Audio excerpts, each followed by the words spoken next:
আমৃত্যু ভালোবাসি তোকে লেখনীতে সালমা চৌধুরী। পর্ব ২৭। সময় চলে যাচ্ছে নিজস্ব গতিতে। মাঝখানে কেটে গেছে বেশ কিছু দিন।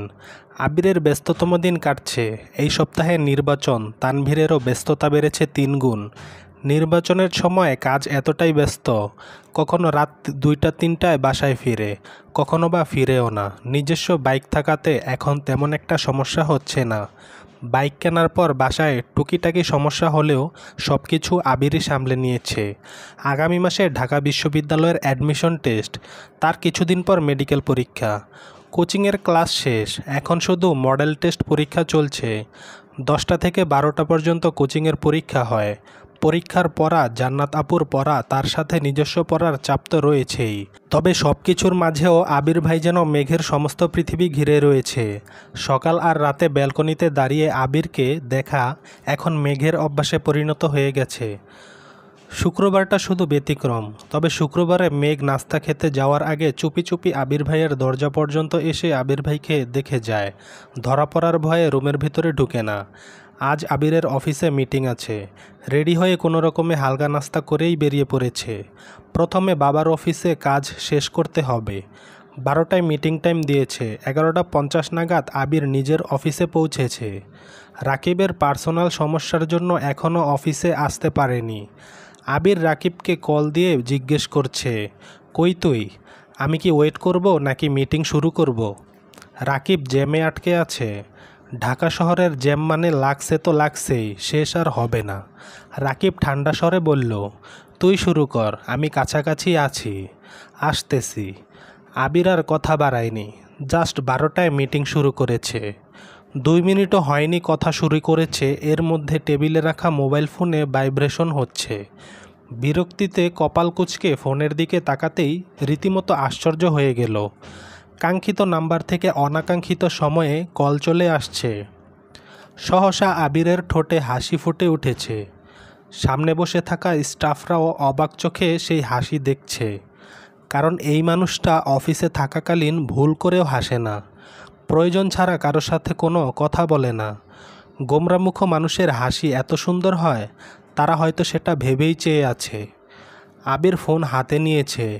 ফোনের স্ক্রিনে নাম ভেসে উঠেছে, হৃদয় হরণী, সাথে একটা হাস্যোজ্জ্বল ছবি। নাম্বারটা আরও 1 বছর আগে থেকেই সেভ করা ছিল আবিরের ফোনে, কিন্তু এই প্রথমবার কল আসছে। আবির সবার উদ্দেশ্যে এক্সকিউজ মি বলে কলটা রিসিভ করে। বুকের ভেতর হৃৎপিণ্ডটা খুশিতে ধুকপুক করছে। আবির কিছু বলার আগেই ওপাশ থেকে কান্নার শব্দ ভেসে আসছে। 1 সেকেন্ডেই আবিরের হাসি গায়েব হয়ে গেছে। বুকের ভেতরটা মোচড় দিয়ে উঠেছে। ফোনের ওপাশ থেকে কান্নাজড়িত কণ্ঠে ডাকল, আবির ভাই। এই ডাকে আবিরের হৃদয় ভেঙে বিচূর্ণ হয়ে যাচ্ছে। কপাল কুঁচকে পুরো কণ্ঠে প্রশ্ন করল, কি হয়েছে তোর? কান্নার তোপে কথা বলতে পারছে না, ঘন ঘন শ্বাস নিচ্ছে। আবির পুনরায় ডাকল, এই মেঘ, কি হয়েছে তোর? মেঘ কোনো রকমে বলল, একটা ছেলে আমার হাত ধরে। এটুকু বলতেই আবার কান্না শুরু করেছে। আবিরের বুকের ভেতর তুলপাড়ের তাণ্ডব চলছে। তীব্র যন্ত্রণা শুরু হয়েছে বুকে। সেই যন্ত্রণা বুক খুঁড়ে বেরিয়ে আসতে চাইছে। হৃদয়ের তোলপাড় চোখে ভাসছে, বেশি সময় লাগেনি। চোখের বর্ণ পরিবর্তন হতে শুরু করেছে। রুমে 3টা এসি চলছে, তারপরও আবির ঘেমে একাকার হয়ে যাচ্ছে। আবির উদ্বিগ্ন কণ্ঠে প্রশ্ন করল, কোথায় আছিস? মেঘ কাঁদতে কাঁদতে জায়গার নাম বলল। আবির শক্ত কণ্ঠে বলল, আমি আসছি এখনই। মিটিং অফ কথাটা বলেই আবির ভীষণ তাড়াহুড়োতে মিটিং রুম থেকে বেরিয়ে গেছে। সবাই আশ্চর্য বনে গেছে। আবিরের চোখ টকটকে লাল হয়ে গেছে। পরনের ব্লেজার খুলে নিজের রুমের দরজা থেকে ভেতরে ছুঁড়ে ফেলে বের হয়ে যাচ্ছে। আবিরের পিএস ছুটে এসে ডাকছে, কোথায় যাচ্ছেন স্যার? আজকের মিটিংটা অনেক গুরুত্বপূর্ণ। আবির অগ্নিদৃষ্টিতে চেয়ে বলল, আমার যাওয়াটা এর থেকেও অনেক বেশি দরকার, আটকিও না আমায়। কথায় রাগের তীব্রতা স্পষ্ট। পিএস চিন্তিত স্বরে বলল, স্যার, ওখানে একটু পড়ে গেলে হয় না? অথবা অন্য কেউ গেলে মিটিংটা আপনি করতে পারতেন। আবির রাগান্বিত কণ্ঠে হুঙ্কার দিয়ে উঠল, কার বুকে এত সাহস যে আমার কলিজায় হাত দিছে? ওই কুত্তার বাচ্চারে না মারলে আমার শান্তি হবে না। এর মধ্যে রাকিব অফিসে ঢুকছে। আবিরের চিৎকার শুনে ছুটে আসে। আবিরের এত ভয়ঙ্কর রূপ দেখে ভীতস্বরে প্রশ্ন করে, মেঘের কিছু হয়েছে? আবির কোনো কথা না বলে রাগে কটকট করতে করতে চলে যাচ্ছে। রাকিব পিছন থেকে ডেকে বলল, আমি কি যাব তোর সঙ্গে? আবির শক্ত কণ্ঠেই বলল, লাগবে না। আবির এক প্রকার দৌড়ে বেরিয়ে গেছে অফিস থেকে। রাকিব এবার পিএসের দিকে চেয়ে শুধালো, কি হয়েছে? ছেলেটা শান্ত স্বরে সব বর্ণনা করল। রাকিব স্বাভাবিক কণ্ঠে শুধালো, কোনো কথায় মেঘ নাম শুনছ? ছেলেটা উপর নিচ মাথা নাড়ল। রাকিব দীর্ঘশ্বাস ছেড়ে গম্ভীর কণ্ঠে বলল, ভাই, আজ প্রথমবার আবিরের পথ আটকাইছ, তাই তোমায় কিছু করেনি।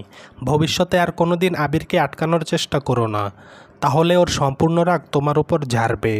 আবিরের পৃথিবীর 99.99% জুড়ে শুধু মেঘ, বাকি 0.01% তার পরিবার। আমরা অফিস সব কিছু, যা বলছে তাই করো, মিটিং অফ রাখো। ছেলেটা ভীত কণ্ঠে প্রশ্ন করল, মেঘ কি স্যারের গার্লফ্রেন্ড? রাকিব মৃদু হেসে উত্তর দিল, শুধু গার্লফ্রেন্ড হলে বোধহয় এত কিছু করতো না। আবির বেঁচে আছেই শুধু এই মেঘের জন্য, না হয় কবেই পৃথিবীর মায়া ত্যাগ করে চলে যেত। ছেলেটা কপাল কুঁচকে তাকিয়ে আছে রাকিবের দিকে। রাকিব তা বুঝতে পেরে স্বাভাবিক কণ্ঠে বলল, সেসব বাদ দাও, কিন্তু ভবিষ্যতে এমন কাজ আর করো না। অন্ততপক্ষে মেঘের ব্যাপারে তো কোনোদিন নাক গলাবাই না, তাহলে দেখবা তুমি আছো কিন্তু তোমার নাক নেই। So be careful. যতটা কুল আর শান্ত আবিরকে দেখো, সে এতটাও শান্ত নয়। রাকিব চিন্তিত স্বরে বিড়বিড় করে নিজের কেবিনে যাচ্ছে। আল্লাহ জানে কোন বিপদে আছে। জ্যামের জন্য মেইন রোড দিয়ে যাওয়া অসম্ভব। অনেকটা রাস্তা ঘুরে আবির ঘটনাস্থলে এসে পৌঁছেছে। মেঘ একটা বেঞ্চে বসে কাঁদছিল। আশেপাশে 2-3টা লোক দাঁড়িয়ে আছে। আবিরকে বাইক থেকে নামতে দেখে মেঘ দৌড়ে গিয়ে আবিরকে জড়িয়ে ধরে হাউমাউ করে কান্না শুরু করেছে। একটা মেয়ের মনের বিরুদ্ধে কোনো কিছু ঘটলে সেটার বহিঃপ্রকাশ ঘটে আপন মানুষের সামনে। মেঘের ক্ষেত্রেও এমনটাই ঘটেছে। আবিরকে দেখে যেন নিজের প্রাণ ফিরে পেয়েছে, তাই সব শক্তি ঢেলে কাঁদছে। আবির এক হাতে হিজাবের উপর দিয়ে মেঘের মাথা আঁকড়ে ধরে রেখেছে, অন্য হাত মুষ্টিবদ্ধ করে দাঁতে দাঁত চেপে আছে। নিজের সবটা রাগ হজম করে শান্ত স্বরে বলল, কিছু হবে না, আমি আছি তো, একটু শান্ত হ প্লিজ। কয়েক মুহূর্ত চলে এই বাধাহীন কান্না। কিছু সময় পর মেঘ বুঝতে পারে এভাবে আবির ভাইকে জড়িয়ে ধরা ঠিক হয়নি। সঙ্গে সঙ্গে মেঘ নিজে থেকে সরে দাঁড়ায়। মেঘের কান্নাজড়িত মুখ আবিরের সত্তাকে নাড়িয়ে দিয়েছে। মেঘের চোখ মুখ ফুলে গেছে, সারা মুখে রক্তচাপ বেড়ে গেছে, যার ফলে গাল, নাক, থুতনি সব লাল হয়ে আছে। আবির দীর্ঘশ্বাস ছেড়ে 2 হাত মেঘের চোখ মুখে ভারী কণ্ঠে শুধালো, কোন ছেলেটা? মেঘ ঘাড় ঘুরিয়ে তাকালো। আবিরের চোখও সেদিকে পড়েছে। একটা ছেলে গাছে দাঁড়িয়ে আছে, তাকে ঘিরে 4-5 জন লোক দাঁড়িয়ে আছে। আবির কোনো কথা না বলে ছেলের কাছে গিয়ে এলোপাথারি ঘুষি লাথি শুরু করেছে। আচমকা আক্রমণে ছেলেটা বেসামাল হয়ে গেছে। আশেপাশে থাকা 4-5 জন ভয়ে কিছুটা দূরে সরে গেছে। আবিরের রাগান্বিত চাউনি আর মুখ দেখে তারা যেন আটকাতেও সাহস পাচ্ছে না। মেঘ বিস্ময় চোখে আবির ভাইয়ের পানে চেয়ে আছে। আবির ভাইয়ের এই রূপ জীবনে প্রথমবার দেখছে। বাসায় কয়েকবার শুনেছে আবির ভাই মারপিট করেছে, কিন্তু আজ তা নিজের চোখে দেখছে। থরথর করে কাঁপছে অষ্টাদশীর ছোট দেহ। ছেলেটার নাক মুখ দিয়ে রক্ত গড়িয়ে পড়ছে, কিন্তু আবির 1 সেকেন্ডের জন্যও থামছে না। ছেলেটা প্রথম কয়েকবার আটকানোর চেষ্টা করলেও এখন তার নিথর দেহ পড়ে আছে। এই সময় পুলিশের গাড়ি এসে থামে। 2 জন কনস্টেবল গাড়ি থেকে নেমে দ্রুত এসে আবিরকে আটকানোর চেষ্টা করছে। 4-5 জন লোকের মধ্যে একজন এসপি স্যারের কাছে গিয়ে বলে, স্যার, আমি আপনাকে কল করেছিলাম, কিন্তু হুট করে এই ছেলে এসে এভাবে মারতে শুরু করেছে। এসপি স্যার দ্রুত আবিরের কাছে গিয়ে বলে, থামুন, আপনি এভাবে মারছেন কেন? আমাদের বিষয়টা দেখতে দিন। 2 কনস্টেবলের সাথে আরও কয়েকজন লোক আবিরকে টেনে হিঁচড়ে ছেলেটার থেকে দূরে সরিয়ে নেয়। এসপি স্যার ছেলেটাকে একটু দেখে তারপর আবিরের দিকে তাকায়। সঙ্গে সঙ্গে কপাল কুঁচকে প্রশ্ন করে, তুমি ইকবালের ভাইপো না? আবির তখনও রাগে ফুঁসতে দাঁতে দাঁত চেপে রাগ হজম করার চেষ্টা করছে, তার সাথে ঘন ঘন নিঃশ্বাস নিচ্ছে। এসপির কথা শুনে ওনার দিকে তাকিয়ে রাগান্বিত কণ্ঠে উত্তর দেয়, জি। এসপি এবার স্বাভাবিক কণ্ঠে জিজ্ঞেস করে, তুমি বিদেশ ছিলে না এত বছর? আবিরই তো নাম তোমার। আবির কপাল কুঁচকে পুনরায় উত্তর দেয়, জি। এসপি মৃদু হেসে বলে, আমি ইকবালের কলেজ ফ্রেন্ড। ছোটবেলায় তোমাদের বাসায় অনেকবার গিয়েছি, এখনও ইকবালের সাথে মাঝে মাঝেই কথা হয় আমার। তা তুমি এই ছেলেকে এভাবে মারছিলে কেন? আবির ঘাড় ঘুরিয়ে মেঘের দিকে তাকিয়েছে। মেঘ নিশ্চুপ বাইকের পাশে দাঁড়িয়ে বৃহৎ চোখে চেয়ে আছে, শরীরের কম্পন এখনও তীব্র। আবিরের সাথে সাথে এসপিও ঘাড় ঘুরিয়ে দেখল মেঘকে। আশেপাশের লোক বলছে, স্যার, ওই মেয়েটার সাথে অসভ্যতা করেছে ছেলেটা। এসপি আবিরের দিকে চেয়ে জিজ্ঞেস করলো, তোমার বোন? আবির মেঘের দিকে চেয়েই উত্তর দিল, চাচাতো বোন। এসপি একবার ছেলেটাকে দেখছে, আশেপাশে মানুষের কথা শুনছে, তারপর আবিরকে কিছুটা সরিয়ে সাইডে নিয়ে বলল, তোমরা আমার পরিচিত। আমি চাই না এই বয়সে তোমরা কোনো কেসে ফেসে যাও। সামনে তোমাদের ভবিষ্যৎ আছে। আর ওরা নেশাখর, ওদের বড় বড় লোক আছে। আমরা এই গ্যাংটা ধরার চেষ্টা করছি, তাদের ধরতে পারলে এরা কিছুই না। তাই বলি তুমি তোমার বোনকে নিয়ে চলে যাও, বিষয়টা আমি দেখছি। আবির কথাগুলো শুনল, দুহাত এখনও মুষ্টিবদ্ধ করে কটমট করছে। বুঝতে পারলো এখানে কিছু বলে লাভ নেই, তাই কথা না বলেই মেঘের কাছে চলে গেছে। এসপি আর 2 কনস্টেবল আহত ছেলেটাকে নিয়ে থানায় চলে যাচ্ছে। আবিরের এলোমেলো চুল, ঘামে ভেজা শার্ট শরীরের সাথে চেপে আছে। চোখ মুখে ঘাম আর রাগ দুটাই জ্বলজ্বল করছে। চোখ এখনও লাল রঙা হয়ে আছে। কয়েক সেকেন্ড মেঘের কাঁপাকাঁপি দেখে আবির চলে গেল। দোকান থেকে একটা পানির বোতল কিনে নিজের চোখে মুখে পানি দিল, সাথে মাথায় কিছুটা পানি ঢেলে রাগ কমানোর চেষ্টা করছে। মেঘের কাছে গিয়ে তপ্তস্বরে বলল, নে পানি খা। মেঘ আবিরের দিকে চেয়ে কাঁপা কাঁপা হাতে বোতলটা নিল। আবিরের চুলের পানি মুখে পড়ছে, মুখ থেকে পানি শরীরে নিচে টুপটুপ করে পড়ছে। মেঘ নির্বোধের ন্যায় চেয়ে আছে। আচমকা আবির একটু নিচু হয়ে মেঘের ওড়নার মাথা টেনে নিজের মুখ আর চুল মুছতে শুরু করেছে। আবিরের এমন কাণ্ডে মেঘ যেন আশ্চর্য বনে গেল। আবির চোখে মুখে মুছে পুনরায় মেঘের দিকে চেয়ে শান্ত কণ্ঠে বলল, মনে কর তুই কিছু দেখিসনি, এখন একটু পানি খা। মেঘ ঢকঢক করে কিছুটা পানি খেয়ে দীর্ঘশ্বাস ফেলছে। ছেলেটার আচরণে যতটা ভয় পেয়েছিল তার থেকেও 3 গুণ ভয় পেয়েছে আবির ভাইয়ের পেটানো দেখে। তখনই রাকিব কল করেছে। আবির কল রিসিভ করে ঠান্ডা কণ্ঠে বলল, বল। রাকিব চিন্তিত স্বরে শোধালো, ঝামেলা কি বেশি? আমি আর রাসেল কি আসবো? আবির ভারী কণ্ঠে বলল, না, আসতে হবে না, আমি চলে আসব। রাকিব, তাহলে কি মিটিং ডাকবো? আবির মেঘের দিকে চেয়ে 2 সেকেন্ড ভেবে জানালো, হ্যাঁ, আসতেছি আমি। রাকিব চিন্তিত স্বরে পুনরায় প্রশ্ন করল, মেঘ কোথায়? আবির জবাব দিল, আছে এখানেই। রাকিব মৃদু হেসে প্রশ্ন করল, মেঘকে নিয়ে আসবি অফিসে? আবির হ্যাঁ, রাখছি বলে কেটে দিয়েছে। আবির ফোন পকেটে রাখতে রাখতে স্বভাবসুলভ ভারী কণ্ঠে শুধালো, এখন বাসায় না গেলে কি খুব সমস্যা হবে? আমার একটা মিটিং আছে, মিটিং শেষ করে তোকে বাসায় দিয়ে আসলে চলবে? মেঘ ঘাড় কাত করে সম্মতি দিল। তারপর অফিসের উদ্দেশ্যে চলে গেছে। অফিস গেটের সামনে আসতেই রাকিব আর রাসেল একটা তাজা ফুলের তোড়া নিয়ে হাজির হলো।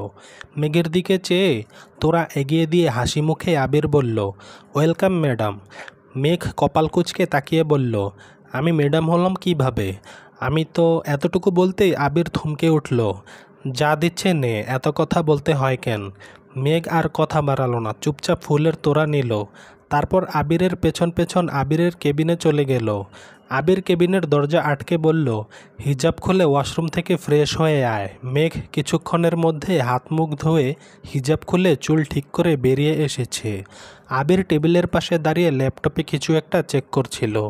মেঘ রুমে আসতেই আবির নিজের চেয়ার দেখিয়ে বলল, বস এখানে। মেঘ বিড়বিড় করে বলল, এটা তো আপনার চেয়ার। আবির চোখ রাঙিয়ে তাকাতেই মেঘ মাথা নিচু করে চুপচাপ আবিরের চেয়ারে বসে পড়ল। আবির 2 মিনিট ল্যাপটপে কাজ করে ভারী কণ্ঠে বলল, আমি শাওয়ার নিতে যাচ্ছি, কেউ ডাকলে দরজা খোলার দরকার নেই, তুই নিজের মতো রেস্ট নে। আবির 5 মিনিটে শাওয়ার নিয়ে কোমরে টাওয়াল জড়িয়ে ওয়াশরুম থেকে তাড়াহুড়ো করে বেরিয়েছে, চোখে মুখে চিন্তার ছাপ। আচমকা আবিরকে এভাবে দেখে মেঘের বুকটা কেঁপে উঠল। উন্মুক্ত শরীর শুধু কোমর থেকে হাঁটুর নিচ পর্যন্ত ঢাকা, মেদহীন পেটে 6 প্যাকের হালকা চিহ্ন দেখা যাচ্ছে, শরীরে থাকা বিন্দু বিন্দু পানির কণাগুলো চিকচিক করছে। তা দেখে মেঘের হৃদস্পন্দনের মাত্রা বেড়ে যাচ্ছে, নিঃশ্বাস ভারী হয়ে আসছে। আবির এসে চেহারের 2 হাতল চেপে মেঘের ঘনিষ্ঠ হয়ে মেঘের দিকে তাকালো। মেঘও বিস্ময় চোখে চেয়ে আছে আবিরের চোখের দিকে। এই চোখের ক্রোধ এখনও কমেনি। এত কাছে আসাতে আবিরের নিঃশ্বাস ছুঁয়ে দিল মেঘের লালিত মুখমণ্ডল। মেঘের রক্ত সঞ্চালন বেড়ে যাচ্ছে, মনে হচ্ছে মেঘের শিরা উপশিরায় তুফান চলছে। আবিরের দৃষ্টি মেঘের নেত্রে নিবদ্ধ, কণ্ঠ 4 গুণ ভারী করে শুধালো, ওই ছেলে তোর হাত ছাড়া অন্য কোথাও ছুঁয়েছিল? আবিরের প্রশ্ন মেঘের কর্ণপাত হলো কি না কে জানে। খানিকটা সময় পর মেঘ চিবুক নামাতে নিলে আবির 2 আঙুলে আটকে দেয়। মেঘ পুনরায় আবিরের মুখের পানে তাকায়, চোখে মুখে ক্রোধ স্পষ্ট। আবির পুনরায় রাগান্বিত কণ্ঠে প্রশ্ন করল, বল শুধু, আর কোথায় ছুঁয়েছে? ওই কুত্তার বাচ্চারে জ্যান্ত কবর দিয়ে আসব। আবির ভাইয়ের মুখে ভয়ঙ্কর কথা শুনে মেঘের শরীর কেঁপে উঠল। ঢুক গিলে কাঁপা কাঁপা কণ্ঠে বলল, আর কোথাও ছুঁইনি। আবির ভারী কণ্ঠে প্রশ্ন করল, সত্যি তো? মেঘ আস্তে করে বলল, সত্যি। এর মধ্যে দরজায় রাসেল ডাকছে। আবির, মিটিংয়ের সময় হয়ে যাচ্ছে। আবির এবার দীর্ঘশ্বাস ছেড়ে মেঘের থেকে দূরে সরে দাঁড়ালো। টেবিলের উপর রাখা ফোনে টাইম দেখে নিল। একটা শার্ট আর প্যান্ট পরে রেডি হয়ে চলে যাচ্ছিল, দরজা পর্যন্ত গিয়ে থমকে দাঁড়ালো। মেঘের দিকে চেয়ে বলল, দরজাটা ভেতর থেকে বন্ধ করে রাখ। কফি আর নাস্তা দিতে বলে যাচ্ছি, দরজা থেকেই নিবি, কেউ ভেতরে যেন না ঢোকে। আমি মিটিং শেষ করে আসছি। আবির চলে গেছে কিছুক্ষণের মধ্যেই আবিরের পিএস কিছু খাবার আর 1 কাপ কফি নিয়ে এসছে। মেঘ নাক পর্যন্ত ওড়না টেনে মাথা নিচু করে খাবারগুলো নিল, তারপর দরজা বন্ধ করে ওড়না সরিয়ে রুমটা ভালোভাবে দেখছে। দেয়ালে কিছু কিছু মোটিভেশন লেখা, তার সাথে একটা দেয়ালে 2 হাতের ছবি আঁকা, যে ছবিটা আবির ভাইয়ের ফোনে মেঘ দেখেছিল। একটা বড় হাতের উপর একটা পিচ্ছির হাত শক্ত করে ধরা, নিচে 2টা লাইনও লেখা, আমার দেহে প্রাণ আছে যতদিন, এই হাত ছাড়ব না আমি ততদিন। তার নিচে ডি এভাবে লেখা। অক্ষর দেখে মেঘ কপাল কুঁচকে চেয়ে আছে, মাথায় কিছুই ঢুকছে না। ডি দিয়ে কার নাম হতে পারে? মেঘের নাম এম দিয়ে, জান্নাতাপুর নাম জে দিয়ে। মেঘ বিড়বিড় করে বলল, তাহলে কি জান্নাত আপুর অন্য নাম আছে? চলবে, ভুলত্রুটি ক্ষমাসুন্দর দৃষ্টিতে দেখবেন। গল্পটি কেমন হয়েছে লাইক ও কমেন্ট করে জানাতে ভুলবেন না। চ্যানেলটি সাবস্ক্রাইব করে পাশে থাকবেন। ধন্যবাদ।